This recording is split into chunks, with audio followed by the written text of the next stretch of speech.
Hey guys, I'm here today to talk to you about the books I read in the month of August. Now, I DNF'd 3 books and I completed 11 books, and then I got part way through another 3 books. Weirdly, I had a very random reading month, I guess, because the first half of the month I was powering through stuff. I'd read like most of these books in the first 18 days of the month, and I was like, I think I'm going to hit 20 books. I was really confident. And then I got into a game on my iPad called Cooking Fever because Lauren from Lauren and the Books told me about it, and I started it a couple of weeks ago. And I also have been temping for a couple of weeks full time, and so I've been like in the office full time and then at home literally just playing Cooking Fever. So I've barely read anything. I've probably read like 300 pages in the last 2 weeks compared to the 2 weeks prior to that reading like 9 or 10 books. So yeah, shameful. I'm still obsessed with it, so we will see how September's reading goes. I really want to try and stop being so obsessed because yeah, it's a bit throwaway, and obviously I love reading and have lots of books to get to. So anyway, I'm going to review lots of these books in separate videos, so I won't go into massive detail, but let's crack on. Firstly, the DNFs. This is a short story collection. It's called The Veneration of Monsters by Suzanne Burns, and I was sent this for review from the publisher. I read the first 3 stories, and these stories are all about women who are sort of on the outskirts of society, and it's a blend between real and the sort of bizarre. And they're not bad, but they're just not for me. They're very cold and detached. The characters are unlikable, which I'm fine with, but I have an issue with writing that can be, I don't know how to describe it. There's just a certain level of bitter irony and detachment and perhaps like clinicalness. I don't know what it was. I just felt no attachment and wasn't really getting any enjoyment out of the story, so I DNF'd this one. I think it's a personal preference more than anything else, so there's that. Then I also tried reading Leviathan Wakes by James S. Corey. I borrowed it from the library because loads of people had recommended it to me when I loved The Long Way to a Small Angry Planet by Becky Chambers so much, and they said, you know, it's in a similar vein, it's a bit more action packed, but you might enjoy it. And so I wasn't 100% sold, so I got it from the library. Glad I did. It wasn't for me. I only read about 20 pages, I think, of it, and then I just thought there's no point pushing through with this. It's effectively like a space opera tied up with like a murder mystery, like there's a detective investigating something that's happening. And it just felt to me like a fast-paced mystery thriller in space, and it was very male-dominated, the parts I'd read, very fast-paced. I just didn't like anything about it really. So yeah, still on the hunt for science fiction that I'll enjoy, but that one has gone back to the library for somebody else to try and hopefully enjoy more than I did. Then I also got the first 3 volumes of Sunstone out from the library. And I've heard quite a few people rave about this. Now, I used to buy and read a lot more graphic novels, and I sort of stopped because I've realised that I don't tend to enjoy these sort of graphic novels. And what I mean by that is the ones that come out in issues and then are bound up in a volume, the ones that are usually about superheroes or are more fast-paced and action-packed. I enjoy the standalone graphic novel memoirs, or the standalone, very quiet, slow, sort of art style focused graphic novels, I guess. And so I stopped spending money on them because, you know, I was ending up spending quite a lot of money on stuff I didn't enjoy. But I saw these at the library when I was picking a book up, and I thought, oh, I've heard people talk about it. I read the first third and I didn't like it. This is about a lesbian couple who are engaging in a BDSM romance, and I found that, so it's a man writing it and it's about 2 women. I didn't like the way he portrayed their bodies. They've both got very similar bodies. They're both the sort of bodies that are portrayed in the media as like the perfect body for a woman to have. I felt that was poor representation. I felt like he could have done something a bit different to actually represent the true body that, you know, a diverse set of women out there have.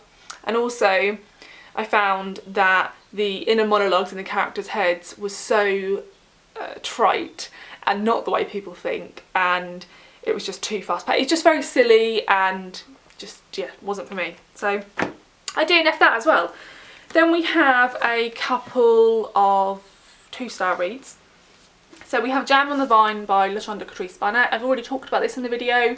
I think this is an interesting historical fiction novel. It's focused on a young girl who trains to be a journalist during the civil rights movement in America, and she's African American, so she's sort of at the forefront of African American reporting, which sounds amazing. It's just poorly developed. The author can write, but she jumps around too much in terms of time frame, characters, everything, and it's a lot of telling and not showing. Like, I would think, oh, the character's making a mistake, they need to fix that, and then they'd fix that the next page without really any explanation other than like one sentence. So didn't enjoy that one. Then I also have Days Without End by Sebastian Barry. Now I'm going to do a wrap up of some of the Man Booker long list books once I've read some more. I've only read 2 so far. And I'm not going to do full reviews because there's an awful lot of full reviews out there, which I really enjoy watching, but I just don't, you know, feel the need to. I'm not going to read them all anyway, so it seems sort of pointless. I'm going to do sort of a couple of wrap up videos. This wasn't for me. Now I saw, the week before I picked this up, I saw Chris from Chris's Bookish Cauldron review this, and he said exactly what I ended up thinking, and I was so glad he'd said that already because I couldn't find a single other person who agreed with me, and I think I'd have felt really lost and confused had I not have had his video to reference back to and be like, at least I'm not alone. So I'll talk about this more in a wrap-up video. Effectively, I don't understand people saying they love the characters so much. I felt that all the characters were incredibly detached. I found that some of it was a little bit ludicrous, and I felt there was an awful lot of repetition of just walking, battle scene, walking, battle scene. So yeah, I'll talk a lot more about this because I think there's a lot to say about it and discuss why it's on the long list, but it wasn't for me. I gave it 2 stars. Then I read The Dry by, I don't know, is it Jane Harper? Apologies if it isn't, I'll put the cover up here somewhere. I've taken it back to the library as well because somebody had it on reservation. And I buddy read this with Leanne from Literary Diversions and Eleanor from Eleanor Reads Books, and it was quite an interesting buddy read because Leanne reads a lot of mysteries and so really knows a lot about the genre. Eleanor reads sort of a mid amount and I read nearly 0. So we had a real mixture there, and I gave it 2 stars. I think it was just a fine book. Like, it was an easy read. There's sort of 2 mystery threads happening, and I was way more interested in one than the other. I felt I had way more chance of solving one than the other.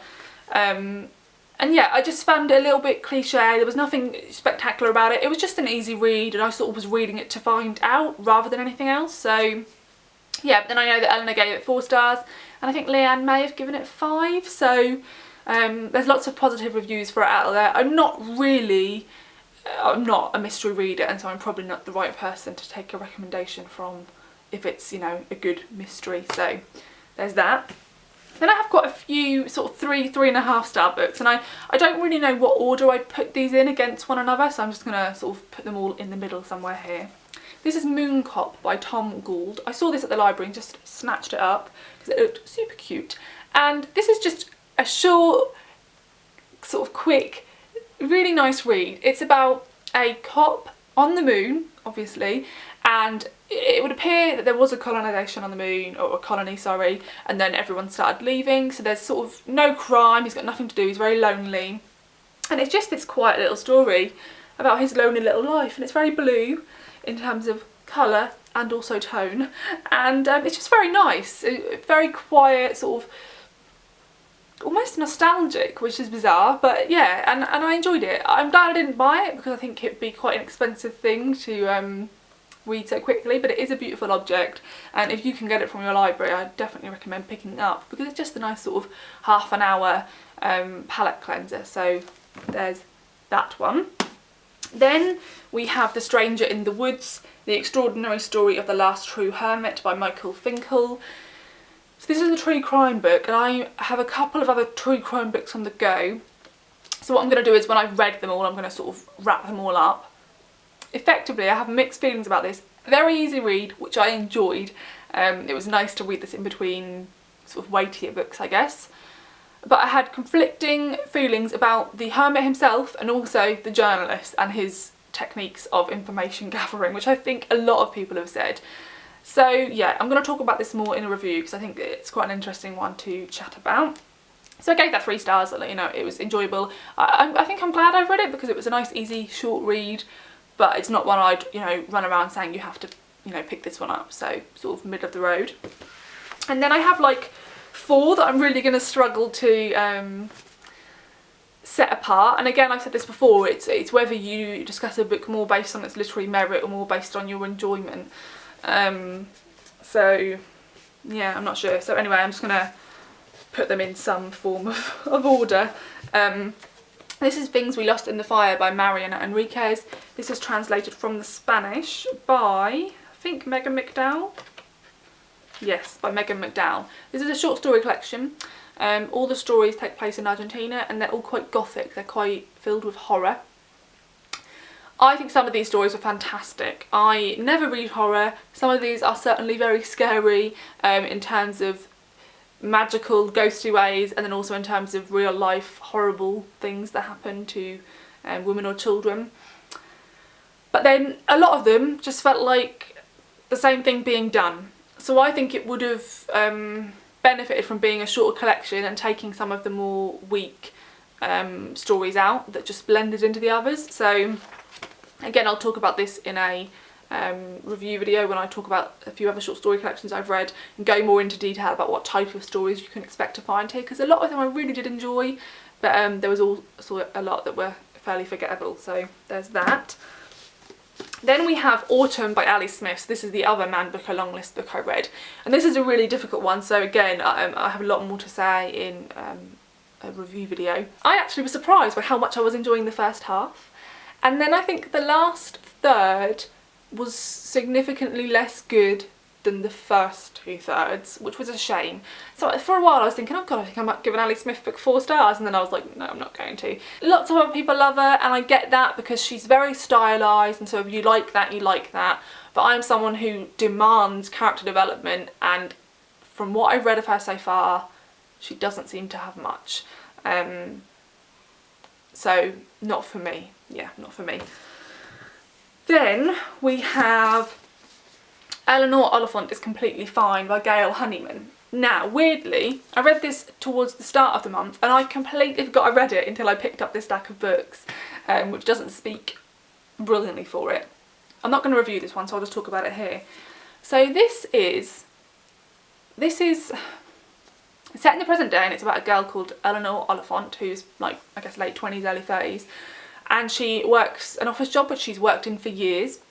She has a very rigid life. She eats the same food every day, day in, day out. She has no friends, no acquaintances, and she drinks loads of vodka every weekend, gets herself into a stupor, and then starts the week again. And that's her life. And then a new person starts at the office, a man around her age who works in IT. And as they're leaving work one day, they see an old man collapse on the side of the road, and they assist him. And in doing this, she is forced into being in contact with these two people. So that's the crux of the story. As the story unfolds, you realise that there's lots of history as to why Eleanor is the way she is. So she has got very serious burns on her face, which you know is due to an incident when she was a child. And her mother rings her once a week, every week, from a facility, as she calls it, and is basically awful to her on the phone and plays like mental, like mind games with her.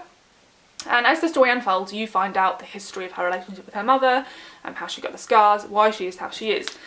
So I think this was quite an interesting one to look at reviews of, because I saw a lot of people said, couldn't stand Eleanor, she's a horrible character, which I find weird because she's obviously someone who suffered an awful lot and has a mental illness. So I find it weird being like, I didn't like her, I thought she was really rude, because she, for example, she would go into a department store and somebody would recommend that she go to the Bobbi Brown stand to get some makeup. She would assume that means there is literally a person called Bobbi Brown who works at that stand. Now that isn't her being an idiot or rude or anything, that's her being sort of socially unaware. And she gets her nails done in a department store, and she tells the girl, you know, this is a ridiculous price, I could have done it better at home. That may come across as rude, but in the context of who she is and what's happened to her, it makes sense as to why she's so literal with everything. So yeah, I got that. I felt like it was a nice, easy read. I gave it about 3.5 stars. I enjoyed it. I don't think it's very highly rated on Goodreads. I don't think it quite deserves that. I think there's lots of books that deal with this sort of content and, you know, are stronger books and more thought-provoking, but it was an enjoyable read and it was very fast-paced, and, you know, I'm glad I read it. Then we have The Painted Man by Peter V. Brett. Now, I've had to take this back to the library, and annoyingly, I filmed a review for this right at the start of the month, just after I'd read it. And in the review, I discussed the book itself, and then I discussed tropes in fantasy and my issues with those. and you know, I was quite pleased with the video. I spent a lot of time editing it, I produced it, it was all ready to be uploaded, and then the laptop broke. And then we couldn't turn it on, and then we sent it away to be fixed, and they've just told us that it's going to cost £1,000 to fix, which we don't want to pay. And we've since got a new computer instead, but that video may be lost. So the decision is whether to refilm it weeks after I read the book, or I am actually going to carry on with the series, as to whether to carry on with the series and then, you know, redo the video based on being a bit more recently into the story. So it's an epic fantasy book. I won't go into the concept because I'll discuss that more if I ever upload that video or refilm or whatever. There was parts of it that I loved. Massively enjoyed, loved getting sucked into an epic fantasy world, loved the ease of it. I take great delight in finding well-written epic fantasy to enjoy, very character driven, which is what people have told me and why I picked it up. So I was really taking great pleasure in reading it. I noticed some flaws. There's times when he wouldn't use great wording, or he'd repeat wording in the same paragraph, which I think should have been picked up by an editor. But you know, it was an enjoyable epic fantasy novel. And then the last 100 pages were ridiculous. Some awful things happened, and also the representation of women throughout was appallingly bad. So I discussed this an awful lot more in the video and sort of put it in context with the story. So it's a really difficult one because part of me really took great pleasure out of reading it, and then another part of me hated the last 100 pages and also had a real issue with the woman thing.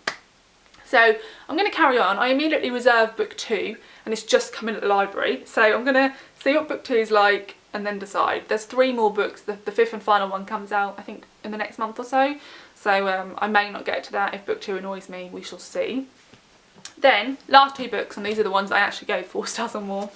This is Signs for Lost Children by Sarah Moss. This is the second book in a duology, and also sort of a loosely linked trilogy to Night Waking. And the first book in the duology is Bodies of Light. And they're effectively, they focus around 2 sisters and their family during the late 1800s. And lots of their life is involved in the medical world and feminism and stuff like that. I gave the other book 3 stars. And then I was put off reading this for about a year because I didn't love the other one as much as I hoped. I much preferred this one. It's a much stronger book. Gave this one 4 stars. It's still not perfect, but much stronger. And I've actually done a triple review on Night Waking, Bodies of Light and Signs for Lost Children. So I will edit and upload that very, very soon. And if you want to hear more detailed thoughts on what these books are about and why I enjoyed them so much, then you can find out there. And then lastly, we have Riverine, a memoir from Anywhere But Here by Angela Palm. I put this in my 5-star prediction video with a bit of sort of trepidation because it's non-fiction, and I'm you know, not very confident in my non-fiction predictions because I don't read as much. I think it deserved to be in that video. I've given it 4.5 stars, but it's so close to 5. There's sort of, I guess, 2 chapters right in the middle that take it down 0.5 star. And I'm going to do a review on this very soon because I really enjoyed it and I have an awful lot to say about it. And it's one of those books that I love because it gives you so much food for thought, so much to think about, so much I could relate to, at the same time so much stuff I couldn't relate to. Love this. It's beautifully written. I tabbed certain sections, but it's one of those books where it could fall open on any page and there'd be something so poetic to read you. So I'd highly recommend this, and I will talk about it more in a review as to what it's actually about and give examples of the writing style. So yeah, I think this probably will make my favourite books of the year, even though I knocked off that 0.5 star, but there's that one. Oh, that was hard work. So that's all the books I read in August. I'm hoping September will be more successful and there'll be less cooking fever and more reading, but we shall see. Let me know if you've read any of these books and what your thoughts are, and also feel free to let me know if you've played Cooking Fever and what you think about the Stupid Gem situation, and also what your favourite book of August was. Thanks for watching. Bye.